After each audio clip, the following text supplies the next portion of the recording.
you want to do your best. Well, I got that public speaking, the event we're speaking at coming up Yeah. soon. Is that gonna be your first, big speech, like public Mhm. speaking?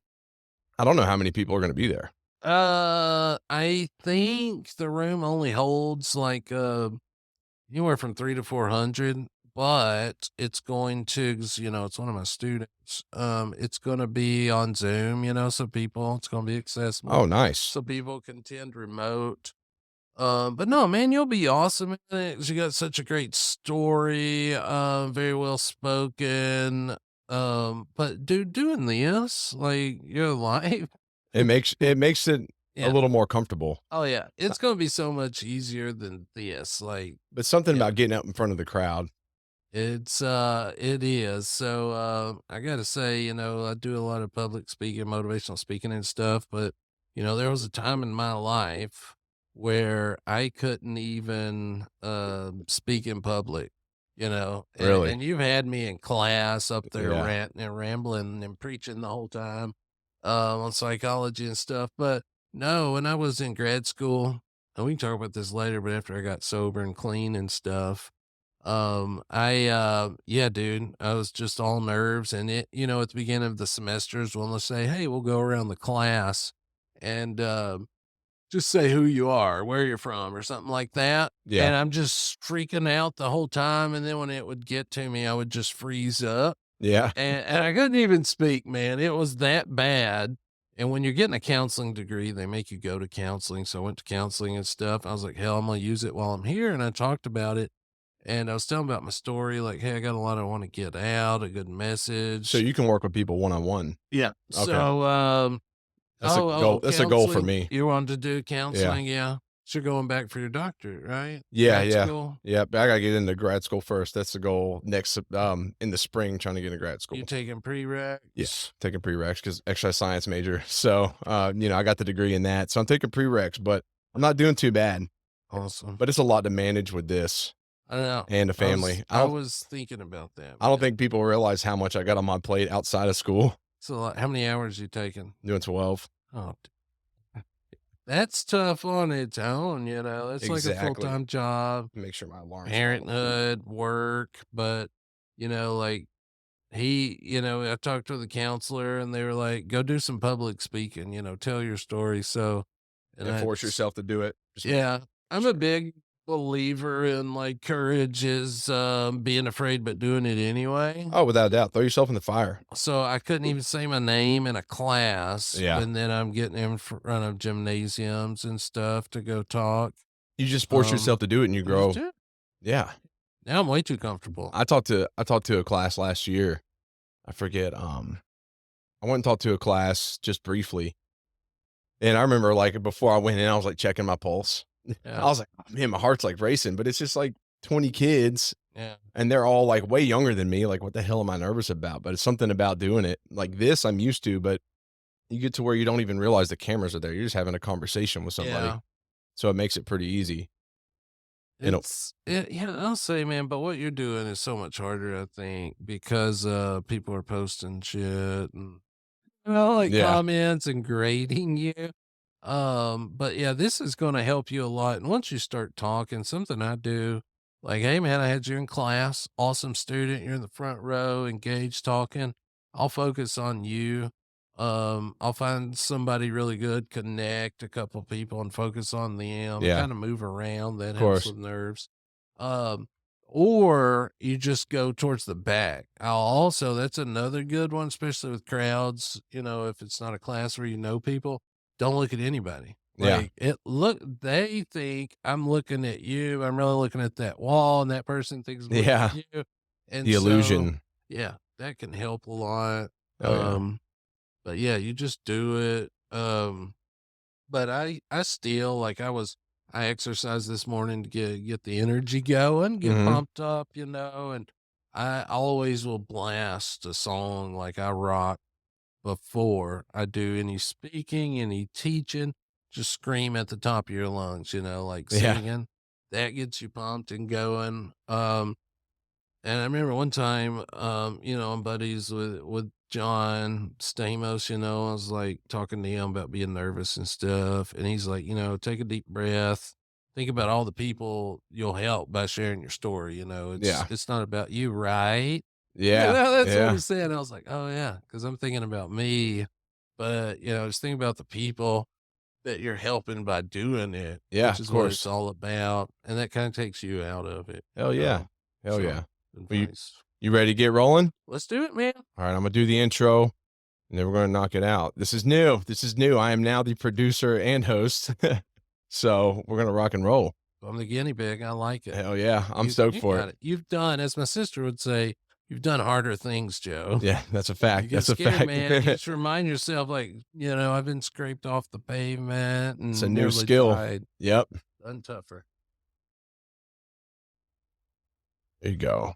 Hydrate. Yes.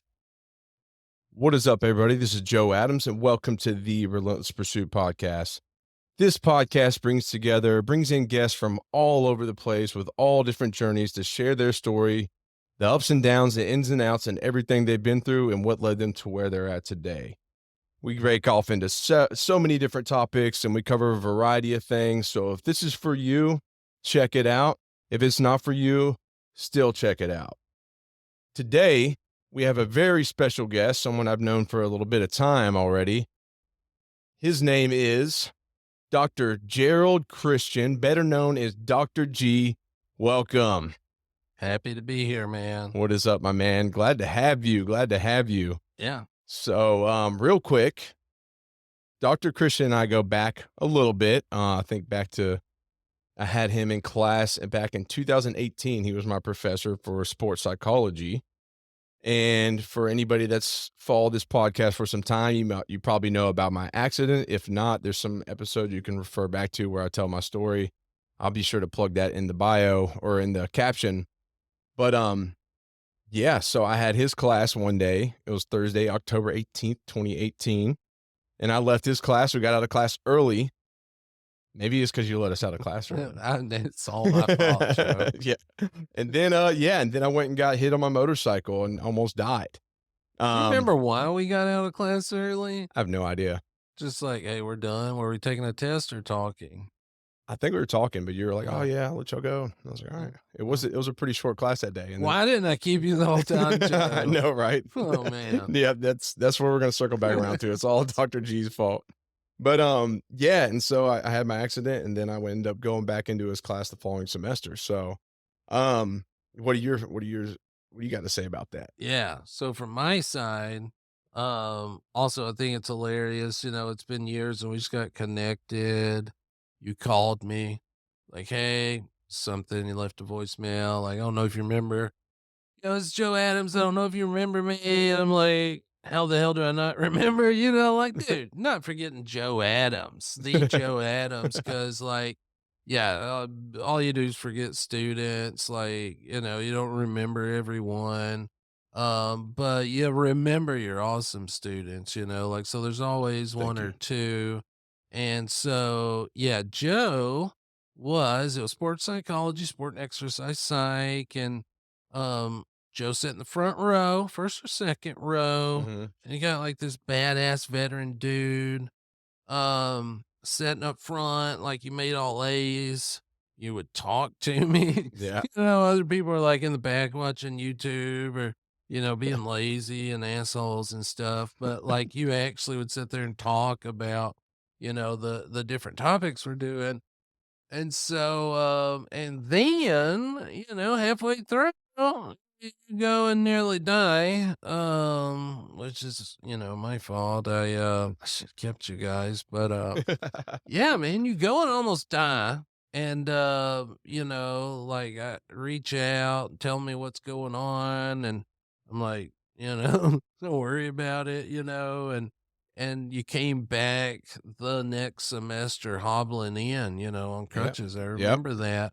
And you finished the course. Like you came back unrelenting, with the relentless pursuit. And yeah, you don't forget stuff like that, Oh yeah. man. So yeah. And by the way, I gotta say, really proud of this guy over here. You don't get to hear much about, your students where they end up and stuff, but running your own business, not only do you have a podcast, but like trying to help people make a difference, Mhm. dude. Seriously, man, I'm so freaking proud of you. That's what it's Yeah, hey, I really that's appreciate that. awesome. That means the world, coming from you, so I'm gonna especially take credit, yeah, a little yeah, bit, a just, little hey, bit go of for it. it. I don't mind if you do, and I appreciate that tremendously, and it's pretty cool how things circled around. We were talking about at the beginning, but yeah, and then I got this fly I got invited to be a part of this event, in November where I'll be public speaking for the first time, telling my story, and I saw you on there, and I was like, "Well, that's pretty cool Yeah. how things come full circle." Yeah, So, yeah, and I yeah. saw you on there. I was sitting in my office. I was like, "Joe, holy shit, it's Joe Adams." And then you called me up. But yeah, I'm super excited. It's a like leadership and disability type thing. Yeah. So that's It's awesome. gonna be powerful. It's gonna be a great opportunity. Yeah. I'm really looking forward to it.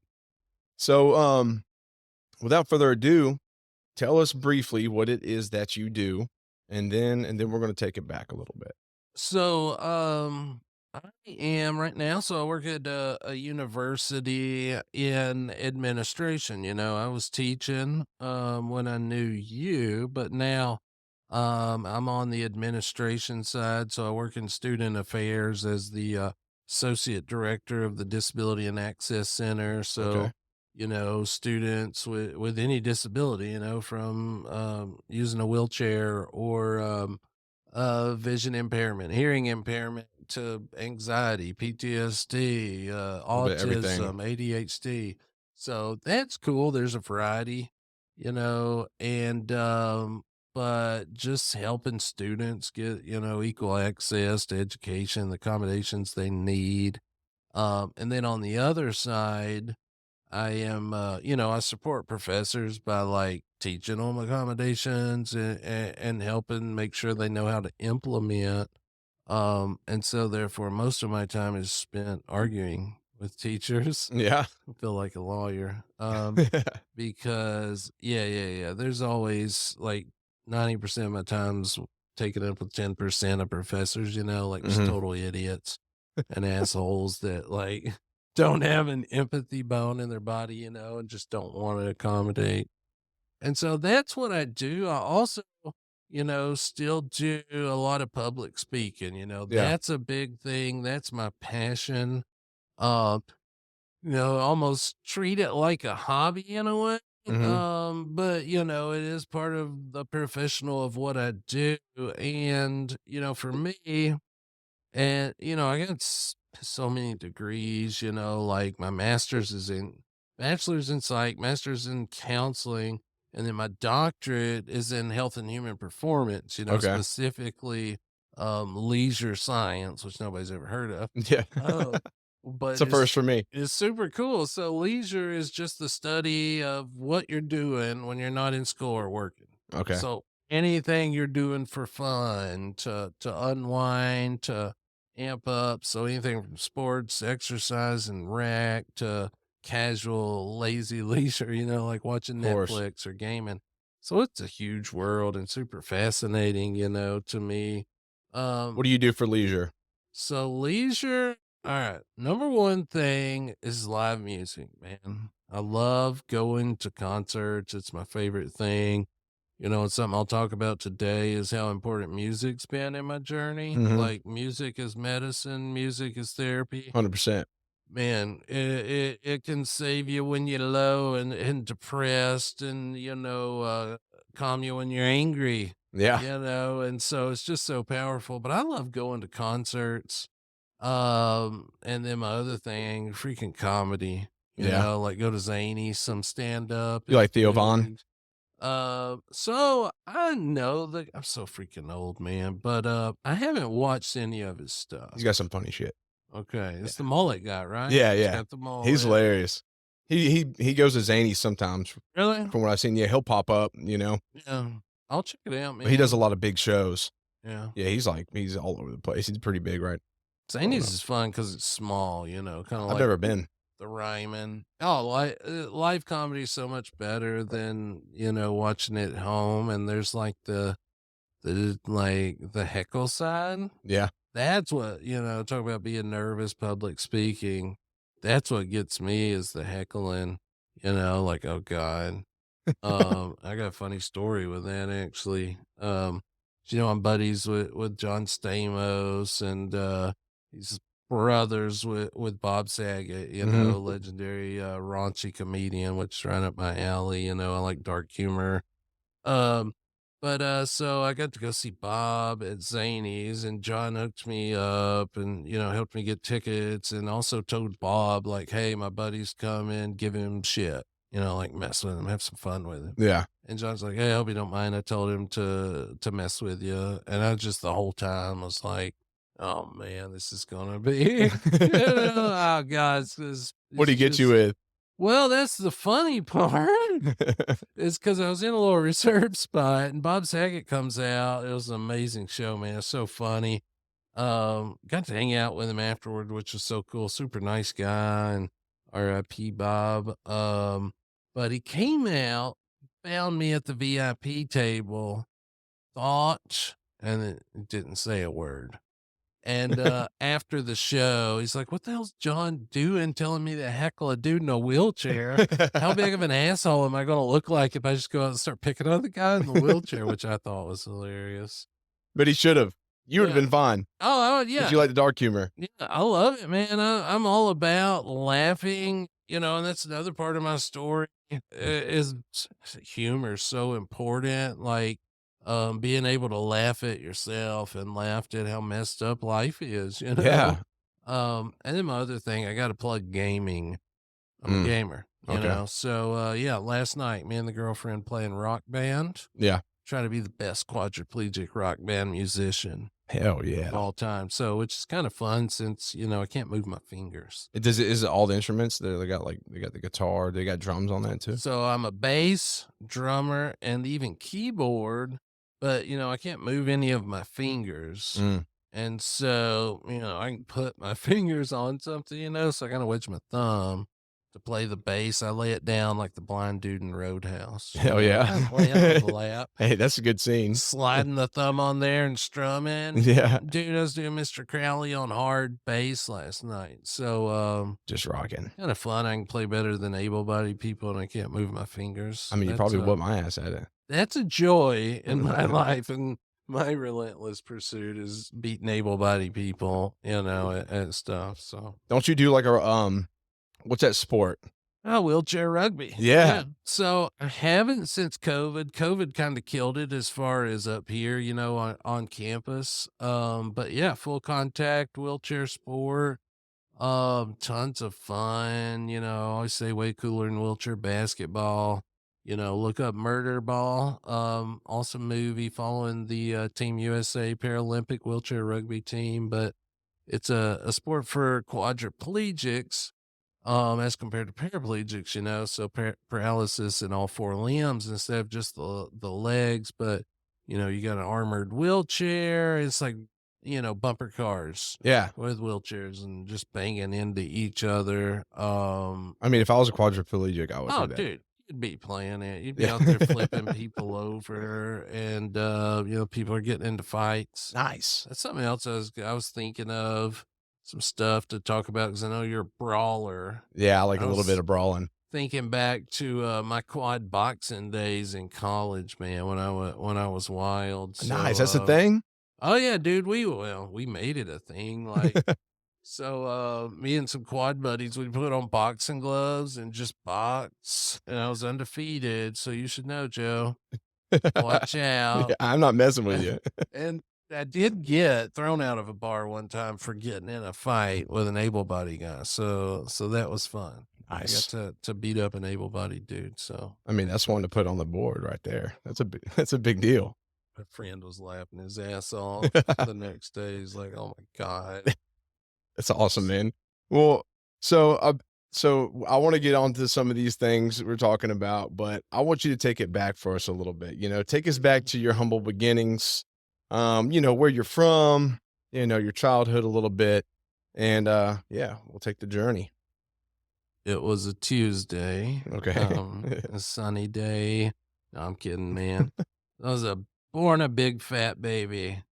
Like, Nice. 9 pounds, 14 ounces, but, That's about the weight I was. big baby? Yeah. Yeah, man. How tall are you?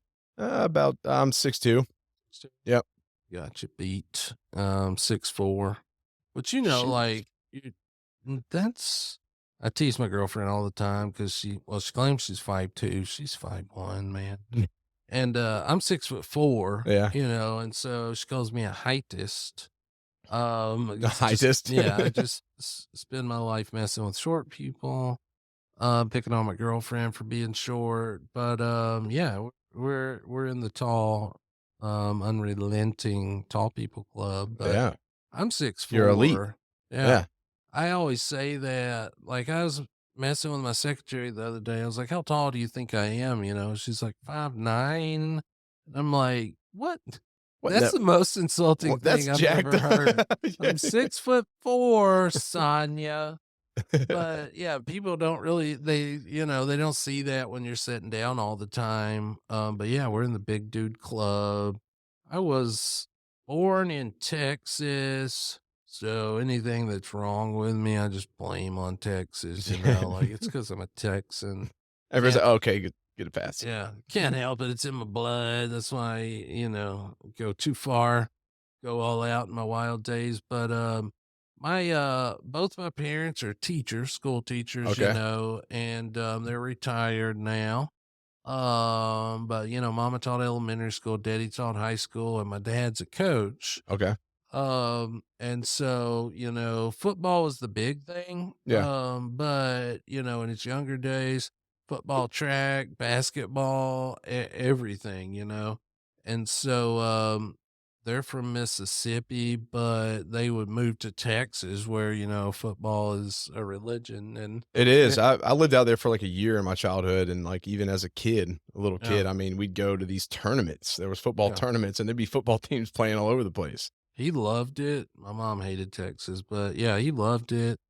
And so that's kind of why I was born there. But then, I guess to be close to family, they moved back. So I really am from Savannah, Tennessee. In West Tennessee, have you heard of?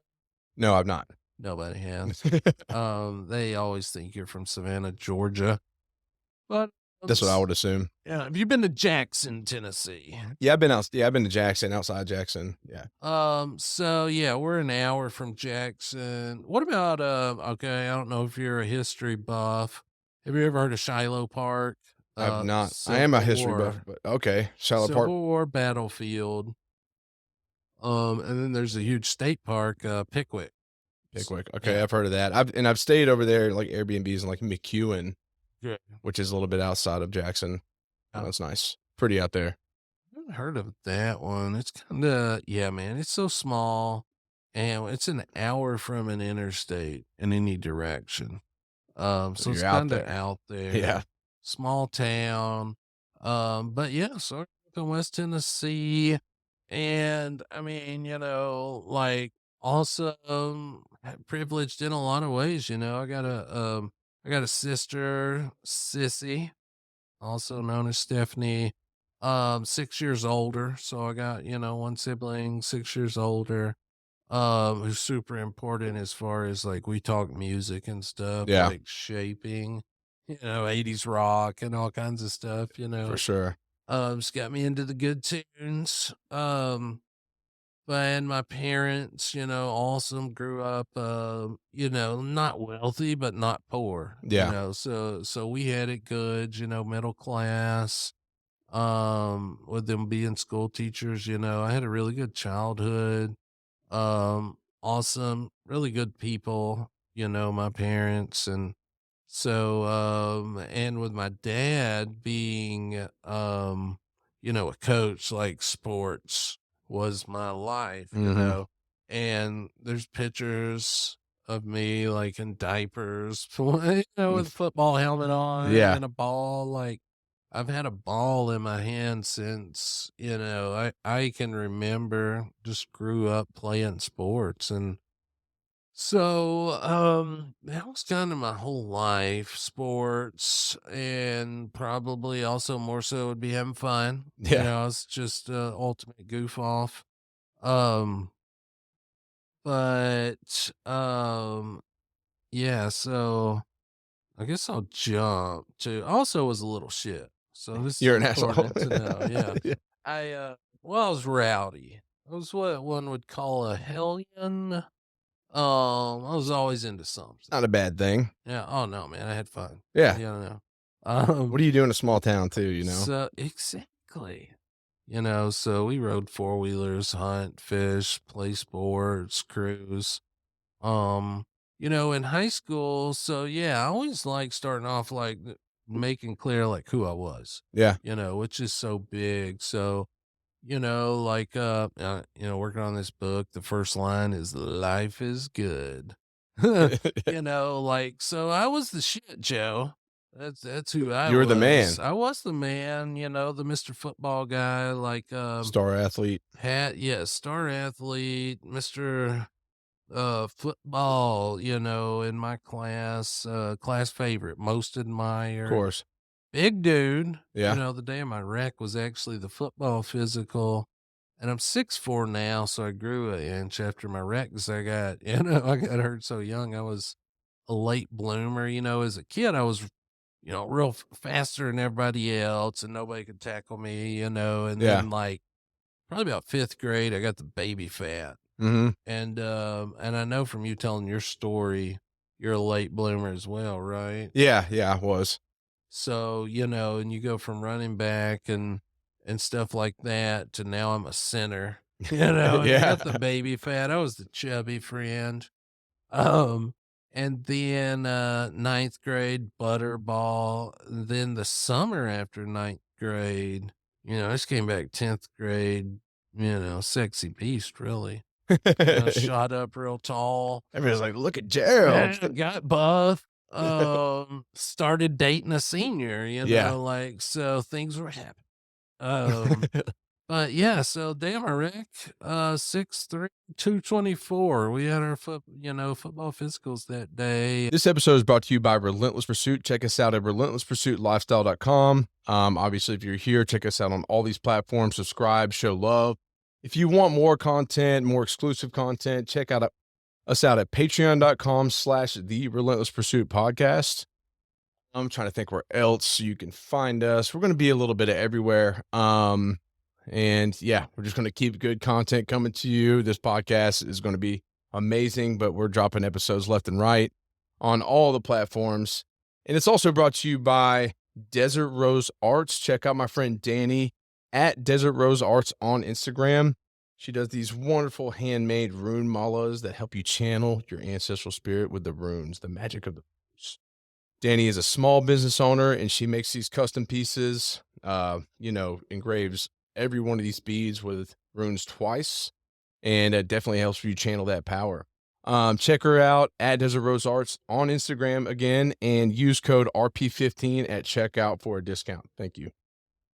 Hey, yeah, so Dr. Gerald Christian, I'm pretty horrible. I'm nowhere.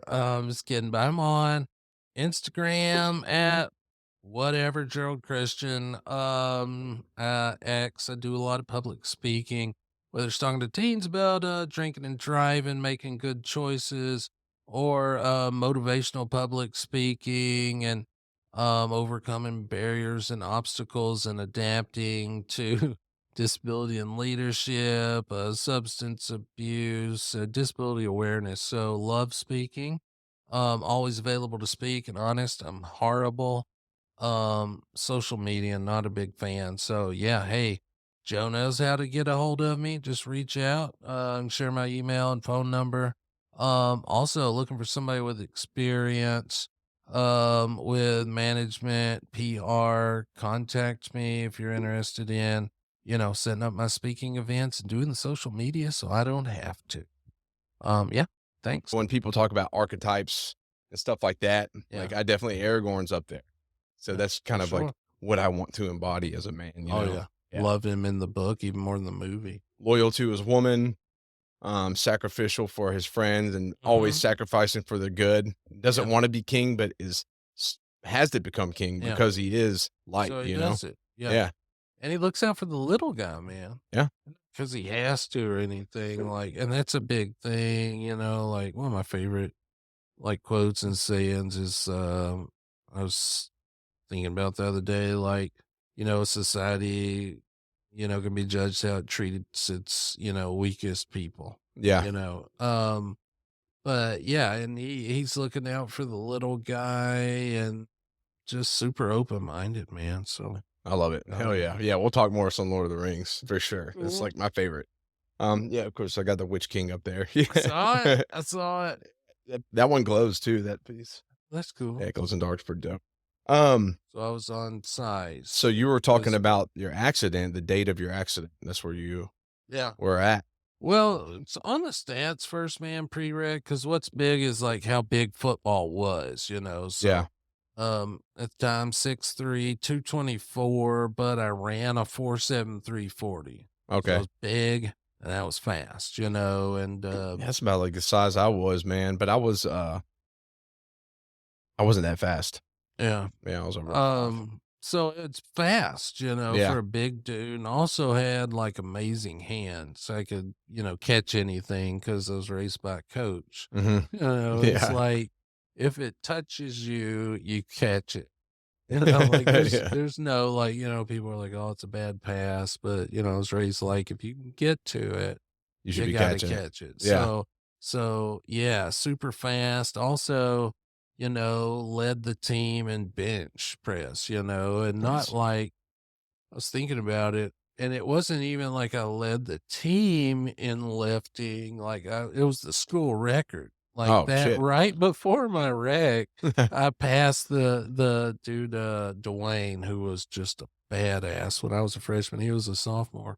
But, I passed his record, so I was strong as Yeah. hell. Yeah.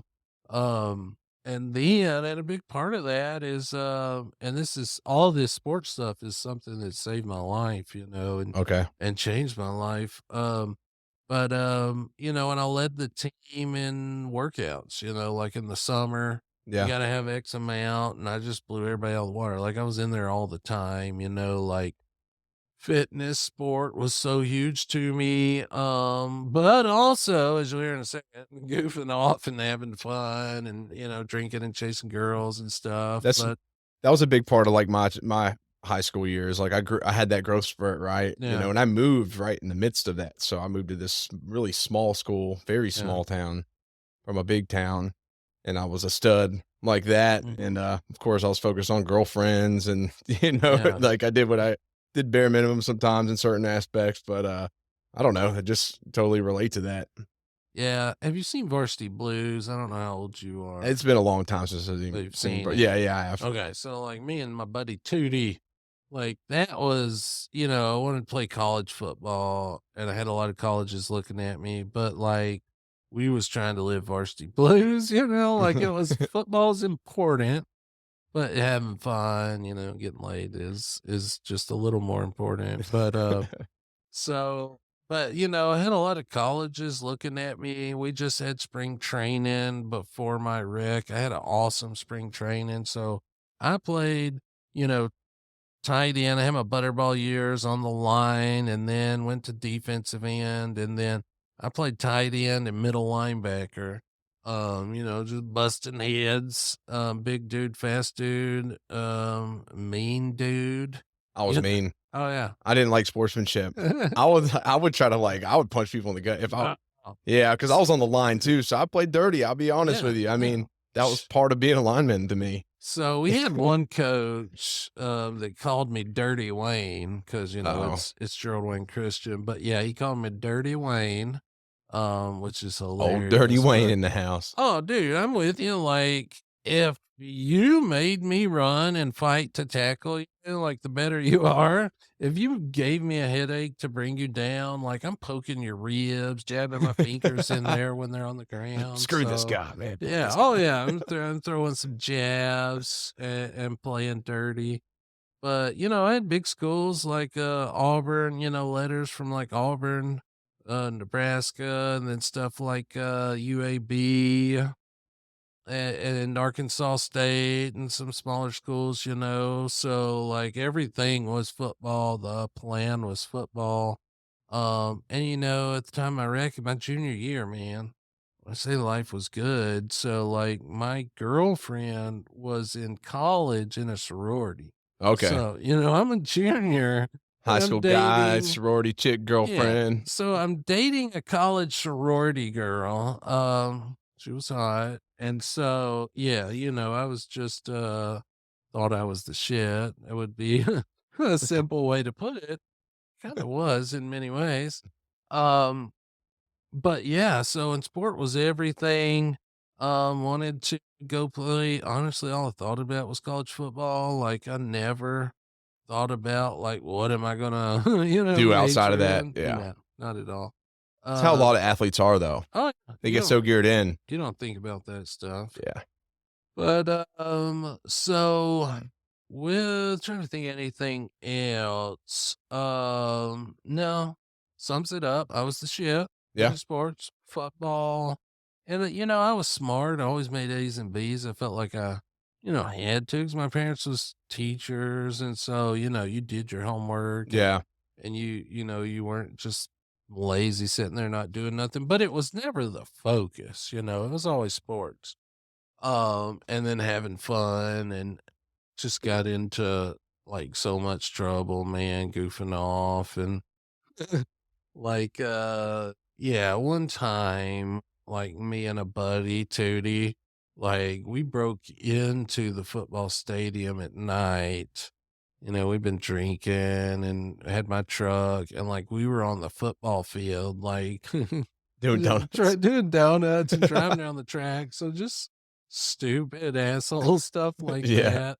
that. Yeah, it wasn't pretty, dude. It was pretty bad. You get a 4-wheel drive truck on a football field, and we didn't even think about it, but there was cameras, you know, Damn it. but we didn't get in trouble, because the good football players and the coach's son, and yeah, to get in trouble, I wouldn't be able to play. So I tell you, it reminds me of a time I was driving and through my friend's neighborhood, and I, like we, had a few drinks, yeah, and, I tried to pull in his driveway a little too fast, and I went off the road and hit, like, a light pole.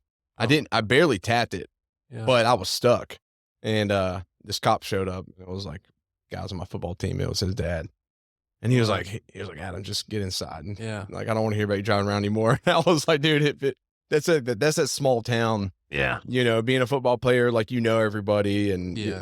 especially if you're an athlete, I mean, I will say there's a little bit of favoritism in Oh, situations like that. big time. Where and that's when I say like privileged is I had a really good childhood and like in that small town, like yeah, and my dad always says this, like in Savannah, Tennessee, the most powerful person is the head football coach. More than the mayor, It makes sense. more than the principal, it's the head football coach, which is hilarious. I think we had somebody go to UT in the past few years, but like at the time, I was the first one to go to like a big school, gonna be, of course, stories fixing to take a turn. But we had somebody go pro in baseball and stuff like that. But we weren't a football town, but we thought we were. Yeah. And while we're on stupid, confessed to some crimes. Like other thing, me and my boy Willie G. So, we snuck out one time just riding around drinking and stuff and like ever still street signs, like you tear Oh, down still? tear Yeah. down the street sign. I don't know if I have or not. I'm pretty sure I've ripped one out of the ground with some friends. I don't know why, but Yeah. we just left it. Yeah. So, So, we do everything to the extreme, yeah. and so we stole 77 street signs one S night. Okay, so that's a record. That is a record. And we're drinking, we're in his car. He doesn't have a driver's license because we're 15. So I just mean stupid stuff like that. And, this guy was, just crazy and wild and into the night. It's a Explorer and the windows are down and there's like street signs poking out the back. Like, Not um, even thinking about it. yeah, and he started sweating. I was like, "Man, Will never sweats about stuff." And that's when he's like, "Yeah, this is really illegal." Like, you ambulances and stuff. I never thought about it. They're like, "Yeah, they kind of need to know the street signs. This is bad stuff." I was like, Yeah. "Dude, tell me that before." I didn't think about it. You don't think about the shit like that when you're that Yeah. age. Yeah. Stupid, untouchable. That's another one. Yeah. But so, yeah, we had the physical. We had the football physical the day of my wreck, and so May 6th, 2000, is when I had my car wreck, and so, this also show you what kinda dude I was. So, my girlfriend is in town from college. Her parents are in Florida, she's got the house to herself, Yeah. and, I went out with my buddies, to drink and goof off and stuff. And then I was going to go over there, she's like, "Hey, come over. My parents are gone. Come Hell over and yeah. stuff." And I'm like, "Hey, let's go out with the boys first, and then I'll come over." So I went with some of my football buddies. I don't know, say buddies. This was not like growing up best friends, but some football buddies for sure. And we went out mudding.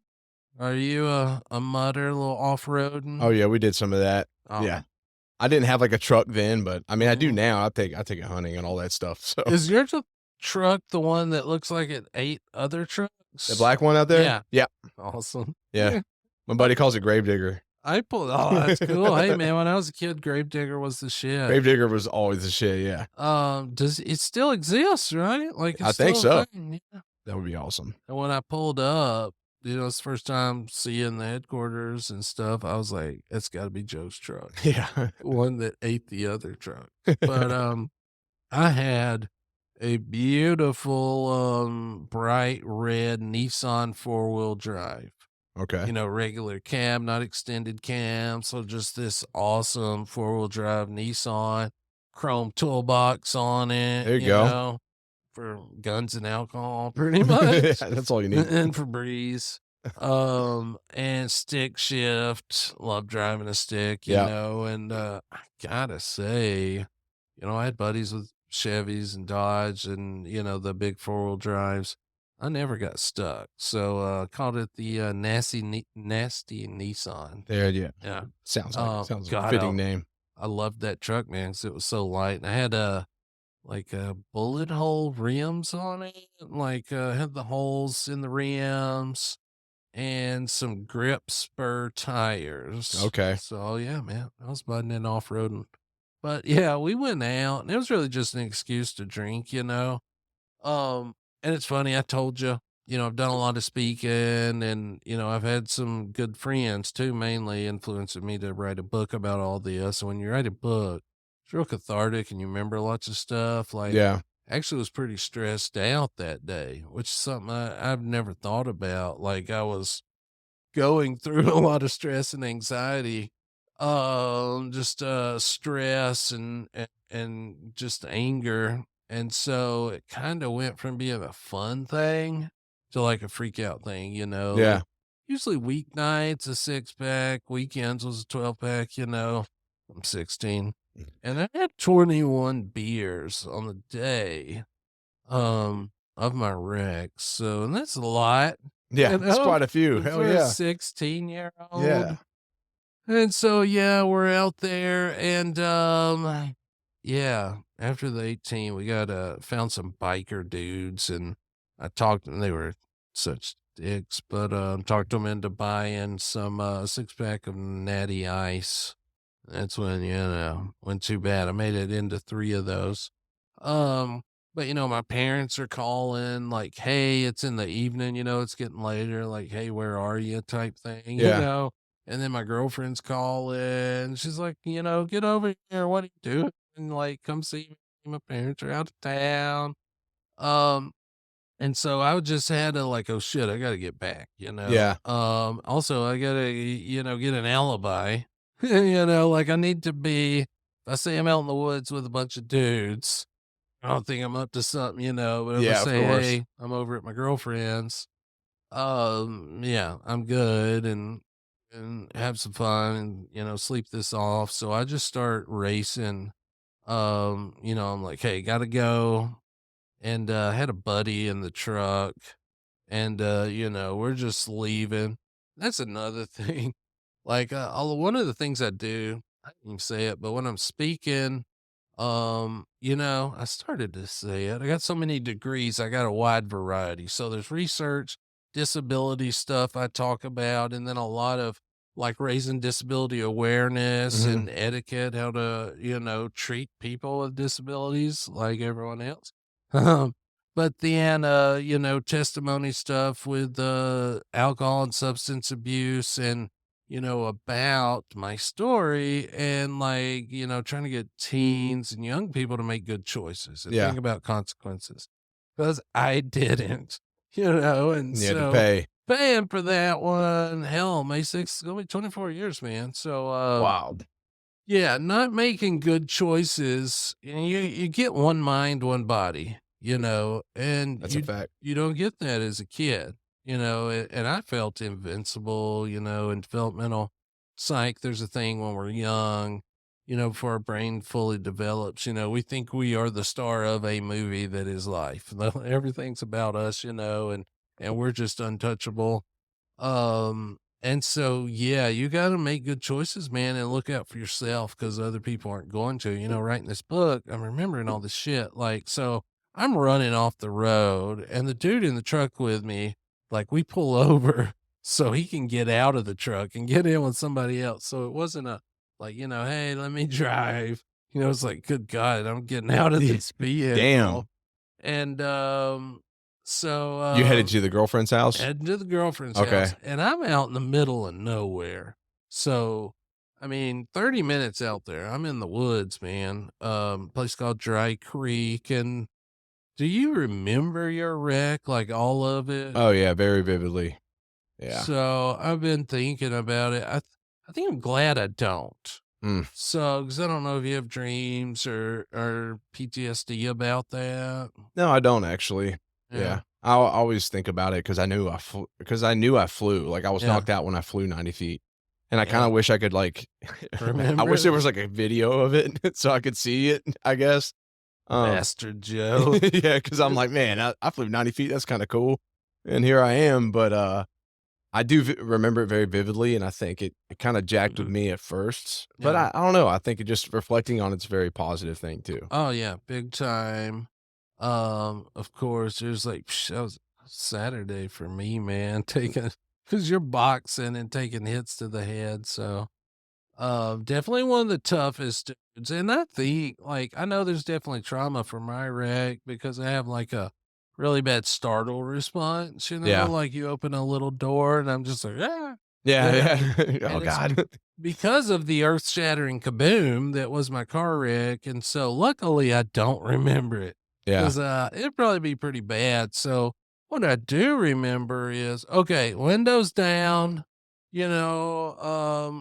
rocking some Ozzy, man, Osmond Comet CD, Okay. and just barreling down the road, windows down, no seat belt, no shirt, no problem, but, no shirt, a beer, I guess I got 21 in the cup holder. I'm gonna title that the episode's gonna be called "No Seatbelt, No Shirt, No Problem." Um, but, just remember doing about like 65 in a hurry, um, very intoxicated. And I just know this. It's my buddy.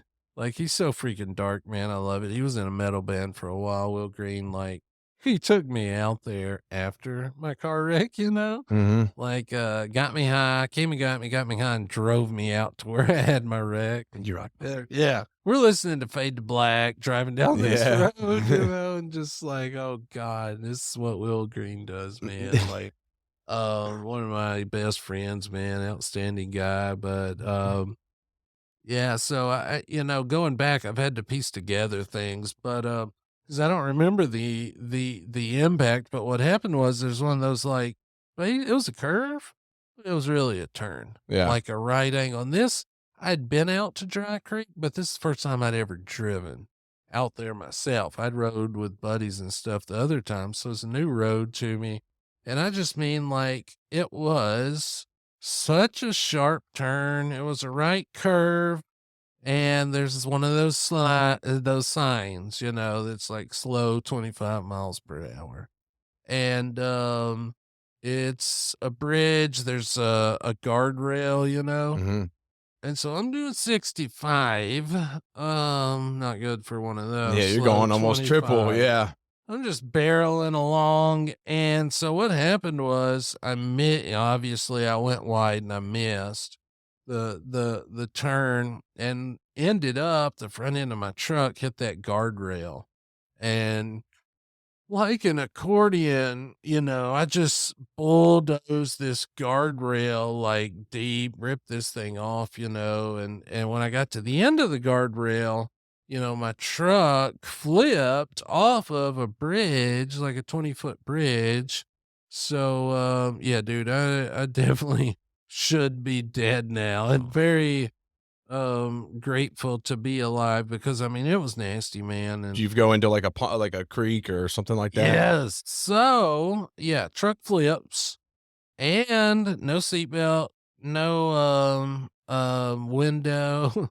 So I get thrown out and the spinal cord injury happened whenever as soon as I hit that guardrail, my head hit the windshield and my spinal cord injury actually did like or spinal cord did like an accordion. I crushed my spinal cord. um, and it really pissed me off because also where I hit the windshield, like I have a little cut. I don't know if Yeah, you I can see it. see it. I Yeah. had a wicked mohawk, Yeah. man, after the thing. I bet. Well, a backwards mohawk. What do you call hair everywhere else? And then shaved down the middle. I don't know. I mean, that's kind of a look whenever someone's balding, Yeah. they just miss the top of it and there's just hair around it. I got to give my sister a lot of credit because of always we Christians have good hair and yeah, she You got stopped nice hair, them. good nice layover right I there. appreciate it, man. Yeah. It's soft. You gotta touch it, man. I It's the will. softest hair, Let me see. Christian hair. But yeah, pet the quad. It's funny, man. People do that like strangers. You can pet my head, but yeah, I have people walk up and pet me. You doing okay? What? Yeah, Like, get the yeah. hell off me. This is why I'm doing public speaking on disability etiquette. Um, Jesus. yeah, it's bad, That's but weird. I just make it weirder, like you learn how to joke about it and mess with people. Like everybody's like, "Hey, what's wrong with you?" They're like, "Yeah, like don't go to the county fair." Like those rides aren't up to par, or Shark Attack. Um, but where was I? The wreck. Yeah. So, anyways, cut my head like 6 inches. It runs all the way back here. If I didn't break my neck, right, nothing else was wrong with me. So, because I was so big and buff and a badass, and that's one thing we have in common. I think we talked about, when you came back hobbling in class is, we really both survived. Like, they told me like, hey, if you weren't in shape like you were, you would be dead. That's what every surgeon told me. They're like, if you weren't in the shape you're in, you'd be So, gone. and I think that is extremely important, especially, with your business, man. Get in here and work out with Joe at the personal fitness. Cause I mean, it literally, obviously, exercise is going to lead to a longer life, but can save your life, man, Without a doubt. through some traumatic shit. Yes. So, yeah, but I was like, man, because I'd played sports, rode four-wheelers, just been as rowdy as be my whole life and only like dislocated a pinky. I never broke a bone in my body. Yeah. Still, I broke my neck. I always say if you're gonna do something, Go all out. go all out. You put in 100%. But so I hit, and that's when crushed my spinal cord and truck flips off the bridge. I get thrown out the window, windows open. And it was off this 20-foot bridge, and there was a creek. It was a shallow creek, like rock bottom creek. And this is, where you don't think it was quadriplegics. Oh, look at this guy. He's so lucky. But like I landed on my back. And when they found me, I had, like water up to the side of my face. When my head hit the windshield, that's it. Like Yeah. quadriplegic, paralyzed, nothing. And so literally landing on my stomach, man, just Saved you. one small turn, God. I would have drowned right That's there. crazy to think. Yeah, because you couldn't move Nope, yourself if you did land, so you would have just drowned couldn't to roll death. over. drowned to death, man. So, I mean, I just get chills thinking about that, man, because that's it's such a a chance thing, you know? such a fine detail because, Yeah. a lot of people, and I don't even know if I said that in the class or not, but like, lucky to be alive, just surviving that Mhm. just freaking, mangled guardrail and flip. But it's really more about how it landed, Yeah. Excuse using the word chance too, because nothing's chance, you Yeah. know, like, that's just fate played out, like, Things happen just for like a that. reason, Yeah. man. They do. And it's definitely a big part of my story as well. I always, tease my girlfriend, like, I was just too much for this universe, like, The universe can't handle me. I hand coordination, the strength, the speed. It's just too much. I had to be Just knocked down I'm a just elite. I'm notch. too elite. Too elite, the universe, like, if this didn't happen, something else would've. I was Yeah. wanting a motorcycle crotch rocket type Oh, for a senior present, of like, course. and you know how that goes, man. Oh, I Shit do. happens. So, yeah, really lucky. There's some old lady sitting on her porch out in the middle of nowhere, and I'm thankful for her, because she sees, like, a red meow, and then she didn't see it, but she heard a kaboom, when I hit that guardrail, and she called the, 911 and stuff, and it took those first responders a while to get there, and, they had to bring in a chopper, like Arnold, "Get Dude, the chopper." dude, the chopper. So, yeah, they brought it, there's a state trooper there, he's talking to me, I'm lying to him, like, "Hey, we're out here swimming." He's like, "You been drinking?" I was I'm doing like, nothing wrong. "Doing nothing wrong." And it's funny, like, some of the first responders, like, knew who I was, like, "Hey, this is the football guy, this is, Coach Christian's son," big football dude, and, it's nice gesture. They're like trying to throw because when I hit that guardrail, my, The what's toolbox. toolbox came Yeah. off and open, and there's stuff everywhere, Oh god. They're like, and they're Jesus, get like rid of this. chunking it before the cops get there and stuff. But, yeah, they show up and I remember some stuff, but yeah, that whole impact, like just, I don't know. And it's funny, like, I don't know how, but I didn't get like a TBI or even a concussion. I've always talked about being really hard headed. But yeah, it was just the spinal cord injury. Was it That's wild. Actually, the Apple Watches, I think they, like, do stuff to you. I don't know. You don't need a watch anymore, man. No, With phones, you got to phones, I watch. got clocks everywhere. We got hourglasses. I mean, we're good to go. You know, what is time anyways? Yeah, time's a construct. It I is. hate, Time yeah, yeah. like, there's a Chicago song. Does anybody really know what time it is?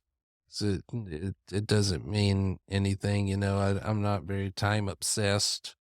More about, and there's cultures that have no concept of time, That'd like be nice. they don't use it.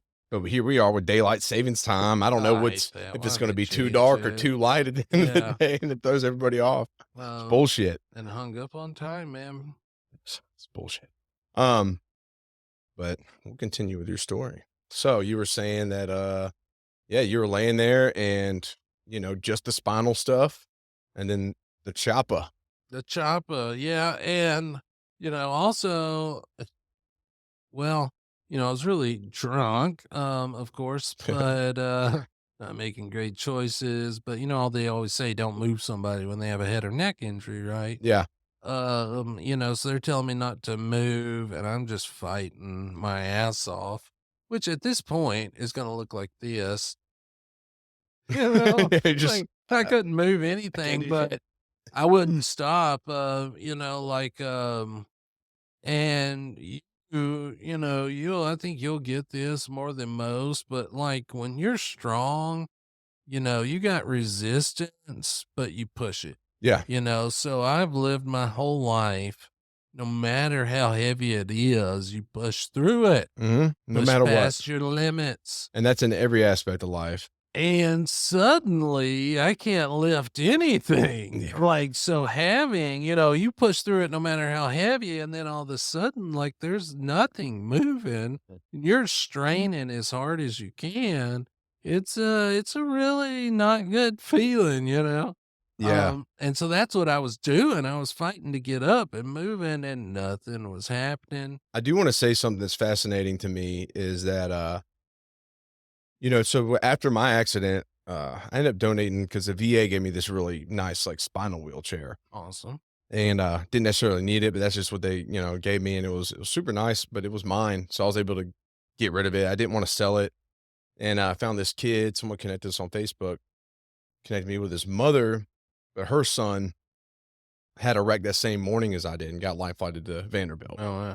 and he had a neck injury, or it Yeah. might have been a brain injury. Yeah. But at the end of the day, he's still in rehab. Like, Yeah. he's pretty much, you can't do anything physical, but that was all he had.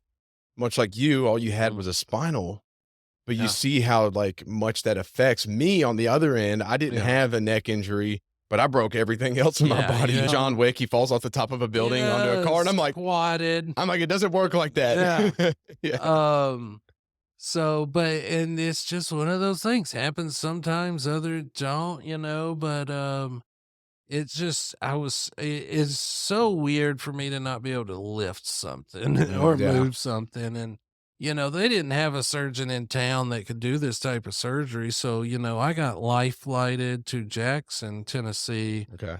And that's where, what they had to do was like, I got a hunk of metal in my neck. I'm actually a C5-6 quadriplegic, which is really important. The details of the Mhm. disability. Um, they fuse the C5-6 vertebrae there together. And something that's real important is the difference between like Bruce Lee breaking your back or neck and damaging your spinal cord, Yeah. and and that's one of the other things, like, so many people, like, after my wreck, I had somebody say, like, I couldn't walk because I hadn't tried, which is one of the most offensive things, That's pretty shitty. It's really shitty. Well, so and so, broke their back and they're walking. I'm like, totally different thing. God, the ignorance of some people, man. So much stupid. And, I didn't know a lot about disability at all before. Like I just thought if you're in a wheelchair, you can't move your legs Yeah. and you can't walk. So that's it. But I got a crash course. I sure You did learned at real the quick. complications of a spinal cord injury. They flew me in and did the surgery. And something that's crazy is, my wreck was on Saturday and I came to Wednesday. So I don't So you were remember knocked any of out. that. I don't remember any of it, man. What? That's wild. What I do? Are you a Guns N' Roses fan, man? Yeah, I used to get down. I grew up on Guns N' Roses. Yeah. Yeah. So have you heard Coma? Mhm. Well, my favorite. That is my favorite Guns N' Roses song, and so it's cool they performed it live, 'cause it's just this 8-minute rocking song, but, like, that song's helped me a lot. I relate it to that time period. So, Saturday, I remember puking in the chopper, you know? They're shoving tubes down my throat and stuff to make sure I could breathe. Yeah. And I'm just puking. I'm laying on my back, puking straight up in the air. I remember that, thankfully. Yeah, so Not really that's my bad favorite part. memory. Yeah, after that, nothing. And it's crazy. So I feel like honestly that I've lived 3 lives, and definitely two. And just so you know, from Saturday evening to Wednesday, it was good, man. And that's why I was bringing up that Guns N' Roses song. If you listen to it, kind of like it in a coma. Yeah. Um, and now I want to sing the rest of the verse, but I won't So hit the 'cause I high notes. can't Hey, sing. yeah, Yeah. go crazy. I always get out of breath, but if I try to sing that song, it's so freaking rocking, man. But dude, I was just having dreams, playing sports, running around, life's good, no worries. Then it And then changes. Wednesday I come to and I was like, damn it, can I go back to sleep? Uh, Like, go back to the coma. mhm. Cause yeah, that was nice. It's peaceful here and I like it that way from the song. Music's always been a big healing factor for me, Oh, yeah. man. But yeah, I don't remember anything and I just wake up and I can't move at all. So to get to where I am has taken a lot of works. God, I can only imagine, man. Yeah, it's hard for people to picture and imagine, but, I couldn't move my arms, at all. I think that's what I'm really curious about is just like one, obviously the physical bounce back, but the even more so the mental aspect of it because that's where you Mental. really gotta. I can imagine that was a nightmare. That's the toughest, and honestly, the most important, really, Mm-hmm. because if you can do that, you can do the physical. Yep. Um And so I can't move my arms. Everybody's in denial at this point. They're telling doctors, he's never going to move from the shoulders down. Like, so it's not like, oh, you're never going to walk again. It's like, you're not going to move from the shoulders down. But, I'm a minor. So hell, I don't remember it. I'm passed out. And, I'm asking people like, hey, why can't I move my arms? They're like, there's so much swelling. You need this swelling to go down and then you'll get your arms back and stuff like that. Cause in my mind, there's just paraplegics, like Yeah. legs don't work. And, my, college sorority girlfriend, of course she was there and, she's doing pharmacy. She's smart, sciencey type. And, they came in, gave me a bed bath, and when they did the deodorant, like, I couldn't feel it when they cleaned my armpit and put on deodorant, and I told her that. She's like, "Yeah, actually, you broke your neck. You're a quadriplegic. Your arms are paralyzed. Your hands are paralyzed as well as your legs." And that's when it was just like, shit. And, the toughest and I remember being like, so what is good is I got to a place.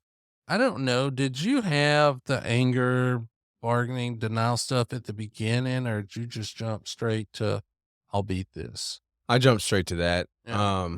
But I was also at a very different point in my life, right? Yeah. I mean, maybe had that situation occurred at a younger age, Hmm. I don't know where I would have been, but this is Yeah. after a lot of different experience already. So I was, you know what I'm saying? I was in my upper Hmm. 20s, like just in a much different place in life. Age makes a big difference. Even spirituality, like that Yeah. aspect and like knowing who I was Mhm. and whatnot all played a part, right? Huge Yeah. difference. I've always said, like, I'm grateful I was a stubborn teenager, Yeah. because that wouldn't take shit or listen to anyone. Because I've seen people become quadriplegics in their, 40s or 50s, and life's over. Like, Hmm. I already got a house, I got kids, I got a job, and now I got this. No, I'm not doing anything. I'm gonna stay at home Yeah. and, just lay in bed all the time and do Ugh. nothing, with my life or body. So I think it helped having that grit, So you jumped straight to that. So no, No, okay. So, I went to despair. I'm like, uh, like, what the hell's going on? Why me? I'm angry. I'm in yeah. denial. And I did eventually get to a point. I was like, screw it. I'm gonna make Will sexy. I got this. Yeah. 'Cause remember I'm a big buff dude. I was like, Yeah. I can rock this. I'll be doing wheelies and flips and shit in a wheelchair. I'll make Yeah. it cool. Hmm. And like, no, you're quadriplegic. I'm like, "Oh, damn it." So and I'm like, "Can I apply?" I remember you were putting me in the ambulance because I went from Jackson. So I was in the hospital 90 days, man. Long time. Yeah. But they had to take me from Jackson to Vanderbilt after the surgery. And so there's this real nice guy. And I'm like, can I play basketball? He's like, no. Can I play tennis? No. Like, I'm asking all these things. And he's like, no, that's for paras. You're a quad. Basically, you can't do shit. Like, he said God. everything's a no. I was like, hey, I'll rock wheelchair basketball because I was awesome at basketball. Football was my best sport, but I was real good at basketball. And yeah, just none of that. So, I definitely was in a give up place for sure. And, luckily I had really good support system. Like, I remember, my girlfriend coming in and I broke up with her. I'm like, hey, let's save us some trouble. It's over. And Yeah. she's just like, shut up, you know. And then boom, You don't want that. she's like, I'm here, I'm not going anywhere. Don't be an idiot, And so I was like, hey. And so stuff like that. And I got a question. Is she the same? No. Okay, all right. So, different girl. This was, so I've been with Sandra for 15 years. I met her up here.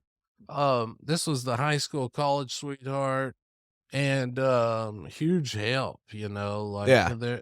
I think that's so helpful. I was lucky. We'd been together a year and a half, Mhm. so it was serious. And she stayed by my side and, for I think we were together, and I say think 'cause I partied a lot, Yeah. but like 3.5, almost 4 years, Okay. just me being a jackass and partying too much, eventually ended, but so important for that time To in have my somebody there, life, yeah. man. Yeah, and yeah, dating after a spinal cord injury, so such a whole different conversation. But yeah, having someone there to, explore and adapt and adjust to your new body and stuff. But yeah, she's the one like, no. And so eventually I was like, you know what? I'm going to beat this thing. Yeah. Like, I got this. I took it as a weird challenge. I'm just gonna beat it. I've always worked really hard, and that's where I say sports saved my life, and so always pro. Like, I don't think you should ever make kids play sports when they don't want to and stuff. And you've heard Yeah. me talk about that, and I hate, we got kids specialized playing one sport year round and stuff. But I am pro putting kids in sports to see because Yeah. there's a lot of physical and psychological benefits. Because I'd had coaches yelling at me my whole life, work harder, do more, push, Yeah. and so that's the mentality I took to it. And so I bounced back, there's some despair. I remember they sent in a psychiatrist. Yeah, we had this ceiling. I wasn't talking to anyone. And they had to bring in a psychiatrist and they're like, hey, you okay? I was like, just counting the dots on the ceiling, cause that's all I could do, man. I'm laying Yeah. on my back, and he's trying to have this talk, and I'm just talking about how many dots are on the Yeah, it's like, ceiling. how the hell do you pass the time if you can't physically do I don't much at all? Man, and that's a big thing. I felt it's like a prison sentence. You're in your body, and what's important is, your outlook and your mind and not making your mind a prison sentence as well, because you are in one. It was like time just stopped for me, but not for my buddies, not for the rest of the world. I just sat and watched life go by in a Yeah. sense.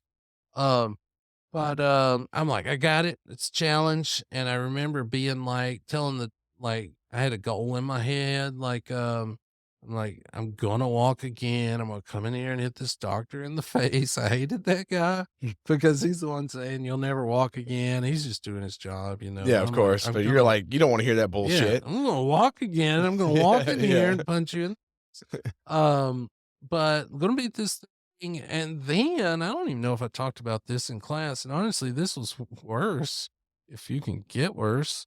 About 10 days after my car wreck, I'm just so fortunate when it comes to I'm very grateful and blessed with family and support system. My parents are awesome, Same. sister's awesome, and like like, people can't do stuff for you, and you gotta be mentally tough, and, you gotta think positive, believe in yourself, and work hard to do things because nobody else is gonna do it for you. You're just gonna sit and rot, you Yeah. know, Yeah. if you don't do it. But at the same time, you don't do anything without other people's support and help, Oh, without a doubt. So gratitude is just a big thing. I was in the Got it hospital. tattooed there, man. Something I Nice. always remind myself of is being grateful. Yeah. Oh, it's huge, man, and thanking people. And it's one thing to say you're grateful, Mhm.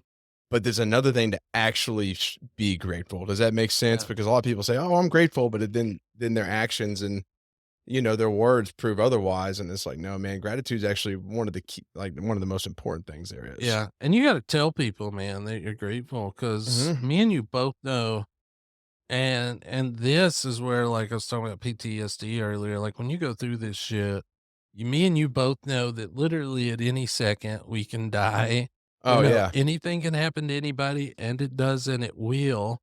Um, and that's why, you wanna, not take things for granted, live life to the fullest, W and thank people. Well, yeah, and then when people are like, "Oh, just wait to do this," and I'm like, Yeah. "What No. the fuck does that even mean?" Because you don't really understand a certain mindset, like, once you Yeah. experience that, and you talked about the PTSD thing too, and I will say you talked about how you jump, Yeah. like someone opens the door, right? Yeah. But me, MRIs, Oh god. when I go get or CT scans, Yeah. they put you in the machine. Yeah. I think that's MRI, right? It's Or yeah, narrow. and it's just like "Grr, grr, grr," Yeah. does all the It's noises, but, last time I terrifying. went and got one because I had the graft on my aorta. I have to get that checked every few years, Yeah. and, yeah, I've just, like from when they kept putting me in those machines when I was in, Yeah. ICU, it was nonstop, and it got to where, like, it really screwed with me, and I'd Freaks be you like, "Let out. me out of this shit," and then I went back and got one last year, and I was in there kinda, like, panicking. I was like, "I do not Oh, like yeah. being in this thing." I was Mhm. sweating bullets. It was very uncomfortable. That was one thing that always hit with me, but And you always kinda can go worst case scenario when you've been through something so horrible and you know everything can change, and they're terrifying. I'm the same way with heart monitors. yeah. When you're in the hospital and they got you hooked up to the beeping thing, Oh, yeah. I have to tell them to turn those off because 'cause I'm just it's beeping and I'm just, like, waiting for it to stop beeping, Yeah. I hate that. I got the whole white coat thing, and I remember, like, they're checking my blood pressure to go do a surgery one time many years later, and, my blood pressure's high, and they just had to pump me full of Ativan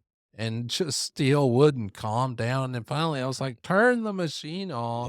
Yeah. Beeping stopped, I was good, but I say the grateful thing, thank people, and because 90 days in the hospital and I didn't spend a single night alone. Yeah. Like, my parents were there during the week, or my sister, and then on the weekend, my girlfriend came in from college and she stayed with me, and my parents went home, washed clothes, got ready to come stay the next week, and I was eating something like second week, about 10 days after my wreck, and, I was real tired and real weak. I'd ate some grapes and, like, I kinda, like, eh, like, Yeah. picked up some red stuff, and by the way, my sister is a RN.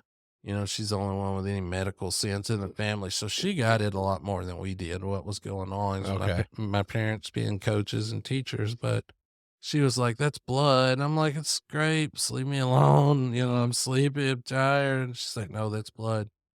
"Yeah, go away," so I just pass out, and I wake up, in the freaking ICU over at Vanderbilt. What had happened from the trauma of the wreck, um, I, developed traumatic ulcers, like bleeding ulcers in my stomach. And just in that brief time after I fell asleep, so out my butt and my mouth, like I just bled like 5 or 6 pints. I lost so much That's a blood. lot of freaking It's blood. a lot of blood, man.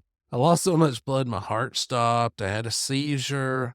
I'm only alive. We talked about that creek, but I was in physical therapy at Vanderbilt Stallworth, which is across the street from one of the best hospitals, in the country. Yeah. And so they literally just had to take me across the street. Anywhere else, man, I would be dead.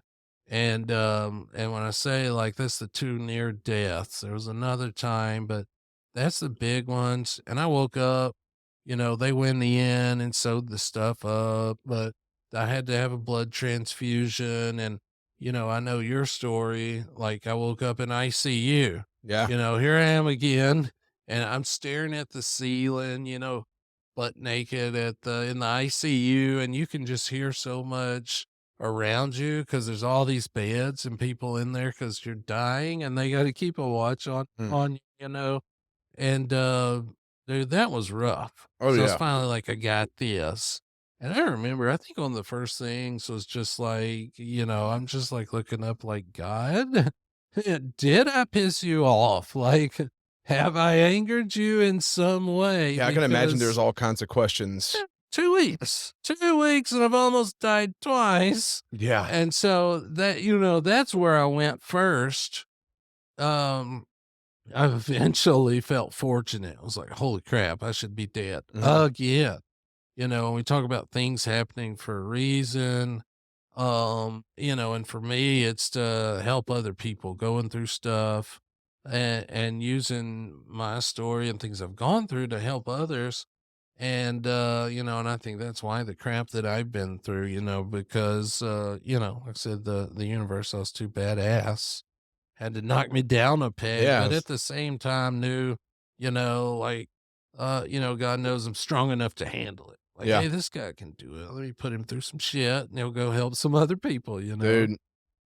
And, but that was tough. And so that is, like, the 2 close calls, but, big thing from there, I wanna talk about the disability, is that cool? Yeah, of course. I did wanna say, though, I will say talking about that being a test, like, Yeah, I always tell people, man, like, that was just the gods tested me, mhm, tested my worthiness, right? And, like, what am I gonna do from this situation, and how am I gonna use it in order to have an impact? I mean, that's the only way to look at it, though, really. I yeah, mean, you have to change your entire perspective on life, mhm, especially you, because, like, mhm, you're affected in a much different way completely, so you have to regear your entire path. Like, okay, man, there's no football now, no so football. how do you move forward, and what is your pursuit? I mean, I could like, it's a whole nother level. That was the hardest thing, one of the biggest heartbreaks was losing football, and I will say, happened in May. I was in there 90 days, and I come home in August.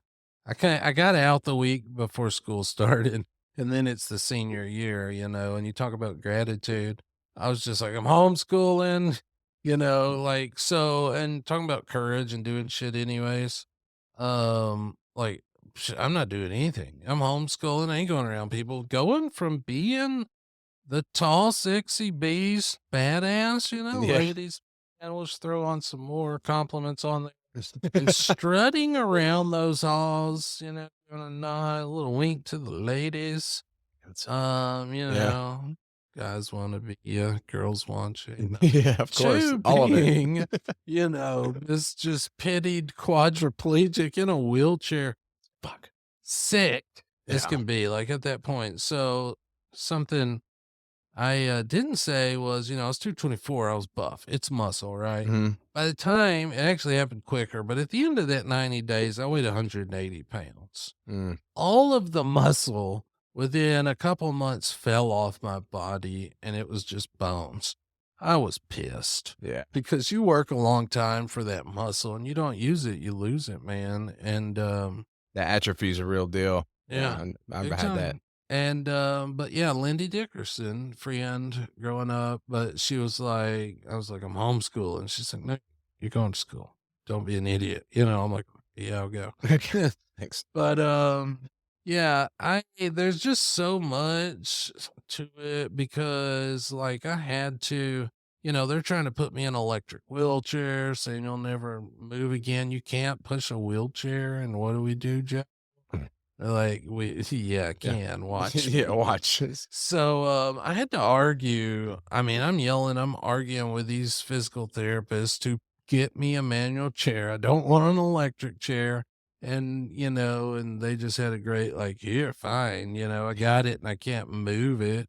You're sitting there, I got a seat belt, a chest belt, and I got this big binder on so I don't pass out for blood pressure and stuff. But like, I couldn't roll. This side's a little stronger. Oh yeah, disability.